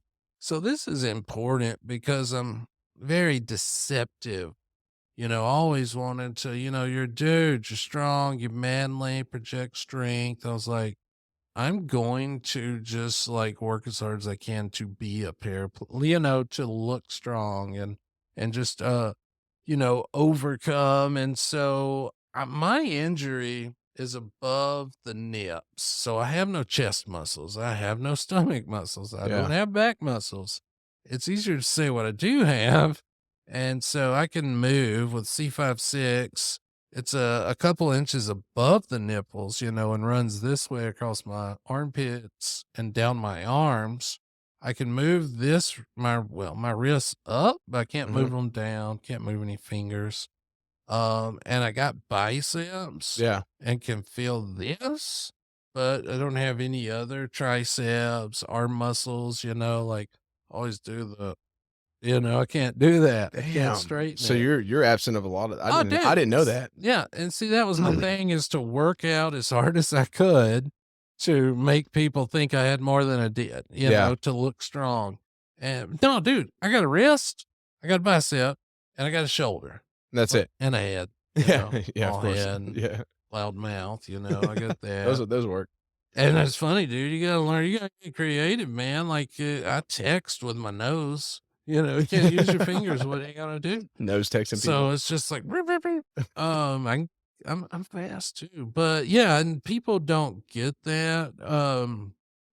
That there's so much more. Yeah, Who really? All right, you look at it because you've been through it. And definitely go watch Joe's episode, thanks. because his story is incredible. But yeah, what do you think is more important, legs or hands and arms? Like you Yeah, think about it. I'd So, I'd say arms for sure. oh yeah, I mean, there's people that train themselves to use their feet for yeah. certain things. I've People seen that. drive with their feet, dude. Yeah, I've seen there's a woman that can make a sandwich with her I'm feet. it's that's awesome. I Yeah. mean, hell yeah. I mean, I don't know. I mean, would you eat the sandwich? No. Well, it depends who it is. Yeah, true. I'm not a foot fetish guy, Yeah, but me neither. But if my wife made me a sandwich with her feet, I mean, I wouldn't yeah. be that. It's my wife though. Yeah, no, I'm cool. Sandra makes one. I don't eat sandwiches though, so You're not a sandwich guy? not a sandwich. I'm the Love some. pickiest eater. I'm not So at all. But yeah, I would say hands, like 100%. arms. Yeah, for sure. And you never think about that stuff. And and definitely my big thing is I'm always it's message, like when I talk to places, but then the right way to do it. For example, it isn't like, I can't do this and you can feel bad about it. Hmm. You know, it's like you can do this, so be grateful for it. Yeah. Gratitude, like, there's gratitude in thanking others, and then there's just being grateful for what you have. Mm, Because something I learned it in rehab, I know you did as well. Well, you already talked about it. It could always be worse. without a doubt. So, yeah, no, hands all the way, and Yeah. I'll throw it even harder. So, yeah, who gives a crap about going upstairs, the elevator? But when it comes to feeding yourself, dressing yourself, brushing your teeth, I couldn't do any of that, man. Mm, And so now fine motor skills is where it's at. You can do a lot with arms and hands. And so taking those away, but if you want to go deeper, there's the legs and the hands component, trunk's important. yeah. I have no balance. Yeah. Everything I do is an exercise. Like Yeah. energy's a resource just to set upright because I should be in like a comfy power wheelchair that's kind of lean back, Oh, really? but I'm stubborn. I And appreciate that though. oh, dude, I'd go crazy. That's what I told him. I was like, I can't sit there. Like Yeah. if all it did was this, some people have to, it's totally get it. And some people want to. But no, I need to move. I need to roll around. I want to Because exercise. I peed like 4 times since you've been here. Yes. So Yeah, no, I'm a camel. So it is nice. funny, like you don't know about any of that stuff. You think legs, but we'll go beyond hands, but bowel and bladder, man, that's what you want. Yeah. Neurogenic bowel and bladder suck. And so when I say being grateful, be grateful you can take a piss. Yeah. You can go to the bathroom, and you're not having to, shove tubes, shove a tube down your pee hole, you know. So I remember like after my accident, and by the way, being 16, you want to be independent. You think you're an adult. Yeah.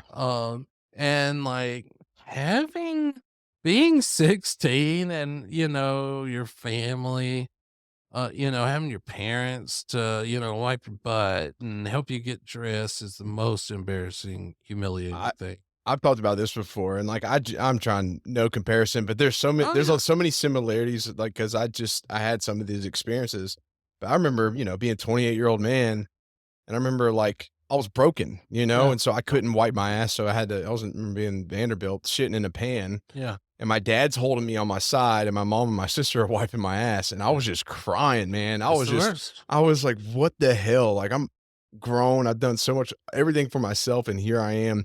I need help wiping my butt. And dude, it was such a like that was really hard for me. Yeah. That's the hardest. But that's that It's gratitude worse. comes in, man. That's where you realize, Mhm. like, man, these people love me. Like, Yeah. they're Oh, willing to do they're yeah. willing to do that, you know? Love is wiping someone's ass. Like, you got Yeah. a good wife, husband, whatever, if they'll wipe your butt, Yeah. and if they want, you can find another one, because who's Yeah. gonna be there with you when the shit That's happens, what you I asked know? my wife. I was like, "If it came to it, would you wipe my Yeah. ass?" That was, like, the first question. It's seriously, but yeah, so I'm like, "Okay, so, you got to" they're like, "Hey, you gotta, stick this tube down your PO every 4 to 6 hours," and so doing that, and they're like, "Yeah, so we'll do it again in 4 hours," and, it's just the most traumatizing thing, Yeah. you I know? can imagine. And I just looked at the clock. I was like, "Oh god, God, it's almost 3 time. hours. Oh god, 2 hours. Oh god, 1 hours." And I couldn't watch. It's horrible. And, through a whole lot of exercise and working out, I got to where, I can do it myself. Still takes me a long time, so be grateful just to take a piss, and be grateful it don't take 20 minutes, Do you you know? do you find yourself, become frustrated with people that are, like, just don't do it, like, that are fully capable of whatever in life, but they don't Mhm. do anything, like, they don't take care of themselves, they don't Oh. work. Big time, man. And also seeing, as not a parent, I can't tell people how to parent, but like, I got some friends at a young age, they're like making their kids learn how to tie their shoes. And then I know people that's, wiping butts, like way too old. I'm Yeah. like, make them wipe their ass, like Yeah. teach independence. Yeah. If you can do it, you should do it. It's that simple, you But know? but you got people, I mean, I saw this guy at a lifting event, and his son was out there, and I was like, "You gonna get up there?" He was like, "Oh, I'm too old for that." The guy's probably in his upper 50s. I'm like, but he's all his limbs work and everything, and I Yeah. I just hate statements like that because, I look at people that would give anything to be able to do that at that age. Yeah, and it's so, I got a term called, so I'm a rolling dick. Yeah. You're not in this group, but I call them walking dicks. Thanks. Able-bodied men. No, you're cool. You're on our club because you've been through the stuff and and you get it. My buddy Hunter's able-bodied. But like his whole life has changed from helping me and seeing and working with wheelchair rugby and seeing all the crap we go through and how hard we work. And so, yeah, big time, be grateful. Cause so here's the big thing. Like I was mad that damn it. Like, come on, you couldn't give me 6 inches lower? You couldn't give me waist down. Like, why did it have to be this way? And then you get into the hospital and you see everything. There's a dude with no leg, and there's a dude that's all Christopher Reeves, and so, one notch up, and this is the attitude you have to have in life, is making the most with what you have, and working with that and perfecting that and Mhm. mastering that, to the best of your ability. Because 1 inch up, 1 notch up, I couldn't do this. 1 notch above that, I couldn't do this. 1 notch above that, and I couldn't breathe. I would Wow. have to have the ventilator when you get up there And to that's you're see talking, through. like, centimeters, inches. Small. God. So then it became, holy crap, I'm lucky. Yeah. Like I'm so lucky because also I told you how important like moving around is, like you've seen me teach, I roll around a lot. Yeah. I'm pacing in a chair. But no, movement is so important to me. I would just go crazy sitting still, and if it was higher, I wouldn't be able to push a wheelchair, at C56 they tell you to get an electric chair so you don't want to wear out your shoulders, Yeah. don't throw out your shoulders. You don't tell, kids like, hey, don't walk, you'll throw out your knees, Yeah, like right. be active. But it's weird. That's what the medical system does, man. Like they're putting everybody in electric chairs and some people have to, of course, but some don't, and so definitely make yourself push, and I'm so glad I was stubborn and got in a manual chair 'cause it's really hard to switch over. Yeah. I've seen people try years later, like, "Hey, they screwed me up putting me in this electric chair. I wanna go manual." they do it for a day and then they're sore as can be, and they're like, "Okay, screw it, I'm going electric." Uh, I appreciate people that defy what the medical system will tell you, oh, yeah. because you're a lot more capable Mhm. than you realize, and as soon as but a lot of people take these opinions or those expert opinions as fact rather than pushing the limits themselves, Yeah. and then they end up, regretting that decision down the road. I never moved from the shoulders down, wrong. I had to have an electric chair, wrong. They said don't play sports, you won't drive, you can't do this and that. What you need to do is you got to find somebody that's been through it. Yeah. I had a quad come in there, Donnie, and this guy saved my life.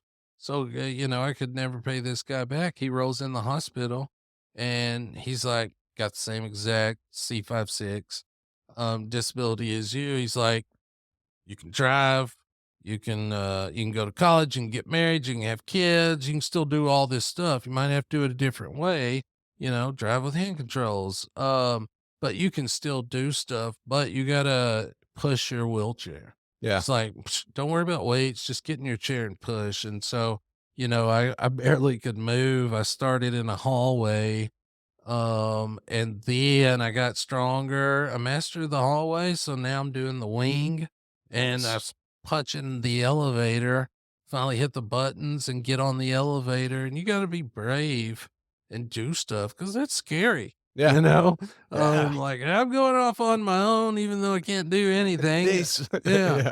And coming to college was honestly thinking about one of the bravest things I've done, but it was so necessary, leaving home and not to jump forward. But I just pushed and pushed up and down.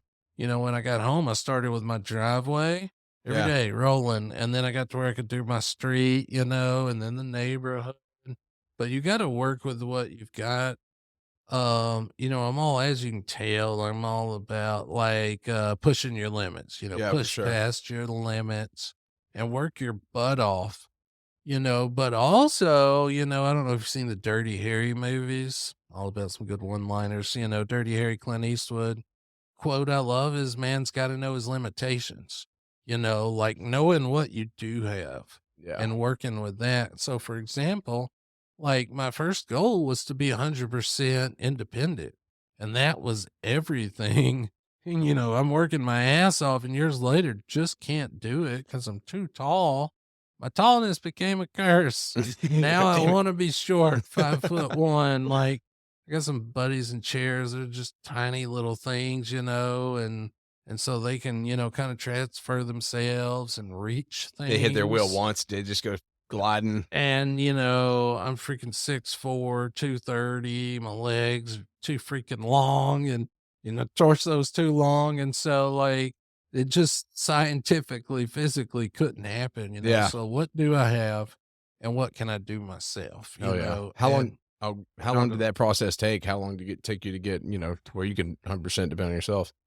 so, and honestly, I'm still not there, man. Like for example, that's the other thing, man. Be grateful you can take a crap, Mm. because freaking enemas up your butt every day, not fun. And taking an hour just to take a dump, like there's so many things. But it took a long time. I had to do, physical therapy when I got home every day after high school. Had to go that next summer to Atlanta and stay over the summer to do PT and OT. I've been to Miami to do physical therapy. So it takes a couple years, but I got to where anything I can do, I found a way to do it, even when Yeah. other people said that I couldn't. You just got to be creative and think outside of the box. But the rehab thing, what's so important is like no matter, and you're talking about your situation being, different than mine, and yeah, damn it, Joe, you don't know me. But I'm actually the total opposite. Like you don't compare trauma, like Yeah. quadriplegia. Yeah, it's bad. But all the crap you went through just as bad. And, there'd be people watching this and they're able-bodied, but they're going through divorce. Everybody's got your experience is your own. Yeah. Yeah. And we all got our obstacles, and that's, what I'm talking about. no matter, just a little higher. So no matter what you got and don't got, somebody else has it worse. That's a fact. There's always that. And that's the mindset you got to have. You can't have the, oh, I wish I had this. And, why me and poor me if only I had this. Like, hey, there's people a lot worse off. Yeah, I mean, and that's unfortunately, but the mindset of, especially our country, America, like it's pretty poisonous with people not willing to kind of take that perspective and look at the situations others have. Yeah. I mean, I have to. One thing I want to succeed, and I got these massive aspirations and dreams and goals with Mhm. my business and everything. But then I have to look around and often and be like, man, I want this X, Y, and Z. I'm trying. But at the end of the day, like I have to circle back around, Mhm. and I just look at my wife and daughter, and I'm like, man, I've got it made already. Yeah. But a lot of people had that, but they're not willing to see that they've already got it made Mhm. in life. They're already living the dream because they want. But Mhm. it's much simpler. And a lot of people realize that afterwards they lose it, Hmm. because and they don't appreciate what they have. So yeah, in the moment. In the moment, and I think that's the key right there, and, I think that's the importance of today and this episode with you. We're gonna have to bring you back because we're creeping towards the end, and Yeah, we're not out of the year one yet. yeah, No. yeah, exactly. I know there's a lot to cover, obviously. Coming back because that's the hardest part, man. Like, so going back into society, Yeah, it's something I noticed, and we can talk about it next time. But like in the hospital and rehab, the nurses are nice to you, the physical therapists are nice to you. They see people all the time with disabilities, and then you go back to a town and you're the only wheelchair in town, and people are staring at you the whole time and saying dumb shit. really, people say dumb Oh shit. yeah, yeah, all the time, man, and the Even like, patting on the head, like they just didn't know how to interact, and so just so much pity and going back to school, like just the word like I had buddies that wouldn't talk to me like, man, this is it's just too hard seeing you this way, man. I'm sorry. I'm like, this must what? be really hard for Yeah, you, that sucks. I'm sorry so much. yeah, I'm me. I'm so thankful to not have a head injury or anything. I'm still me. I'm just sitting down, but it's too hard for you. You just got to tilt your neck a little. That's just absurd. Oh no, you find out when you go through some stuff, you find out who your real friends are and who's just a good time buddy that, can't pause or slow down life. I guess but you can appreciate that. A lot of Oh, people go through their whole life with this thinking those good time buddies are their best friends, oh but yeah. it's nice when life reveals you the truth. Sometimes it's tough, but it's good It's a better to know the truth than It's a not. favor. The Yeah. sooner you can get rid of those. When I had my wreck, and I don't remember this, tons of people came to the hospital. Well, 90 days later, when I got out of the hospital, I'm just sitting at home. I had a handful, like my girlfriend and Colton and Will and some other friends that would come see me, but nobody else was coming to hang out with Yeah. me. Like going to, because you got to come get me. I can't do stuff for myself yet. You got to drive me around. Mhm. They just couldn't slow down. So when you go through some stuff, you learn who your true friends are and, show gratitude to them and be there for them as well. Oh yeah, man. Oh yeah. Well, I wanna talk more on all this. Obviously, we're at the end, and we're gonna have to cut it out for now. Part two, we But got we're to do gonna a bring part you two. back for part two. But what I'll gather, man, is what I've gathered here is it seems to be your most important tenet is gratitude. Yeah. Really, I mean, I don't know what else you would say would be the most important part of like moving forward from that occurrence, but Yeah. Outlook. And I'll talk more about that next time. Outlook and gratitude, but also like looking at relentless pursuits and stuff. Like mine's always been, that's you what I was know, gonna ask you. That's the question I ask. So we'll have to do two, man, because I'm a man of too much. So we'll Okay. hit it on part two. But today, what relates the most is living life to the fullest. Despite the limits other people put on you Mm, and their projections, they don't think you can do this or no, you can't do that. Like, no, what do you want to do? yeah. And encouraging yourself to push past your limits. And, if you think you can do it, go do it. Cause I'd be at home in the bed rotting if I let people tell me what I could or couldn't do. Someone else's limitations for you aren't your limitations. Yeah. Yeah. And people have, like my buddy was telling me, he's like, people get kind of pissed off because they see you doing all this stuff and they're able bodied but too lazy to go do it. And, so yeah, they're going to say, no, don't do this, or you can't do this, treating me and other people with disabilities like we're fragile. But no, man, I'm hungry. I'm always going to set goals Yeah. and do, anything that I can because, we don't know how much time we have. Be grateful of what you have. Be grateful of the loved ones in your life. Show them you're grateful for them by good deeds, Yeah. and good actions, not just words. But look out for yourself and don't put limits on yourself, especially not other people's limits, because that's their limits. Yeah. That's their hangups. Yep. You know what you can do and achieve. And that's what you go with, man. You don't go with what other people are saying. Beautifully said, man. I can't agree with you more. I mean, everything you said today is like nail on the head as far as your way of thinking. And I Lots. appreciate you and your perspective and everything you've brought to us. I mean, I think, a lot of people will watch this and that's the good thing about this episode. It's going to force people to think, especially on like, man, it could be worse, but like, look at you, man. You're going Mhm. after it. You don't look at it as bad. You just keep fucking rolling forward. No pun intended. Yeah. So I love it, man. I truly do appreciate it. But you answered the question already, as far as what your relentless pursuit would be. And man, I'm just really grateful for you coming on today, and I'm looking forward to next time because we got a lot more to dive into. Oh, yeah. So there will be a part two, everyone. All right. Anything else? No, man, I'll save it for part 2. We'll get into the, overcoming obstacles, Addiction. addiction, finding healthy ways to deal with obstacles and trauma in your life instead of making things worse by tacking on new barriers and obstacles like drugs or Yeah. alcohol, and how to, can't fault you if you get down in that hole, but how do you get out of it? 'Cause that's what matters. Good shit. So yeah, man, no, I'm so proud of you. I can't wait to come back. Hey, likewise, proud of you too, my man. Thank you. Thank you.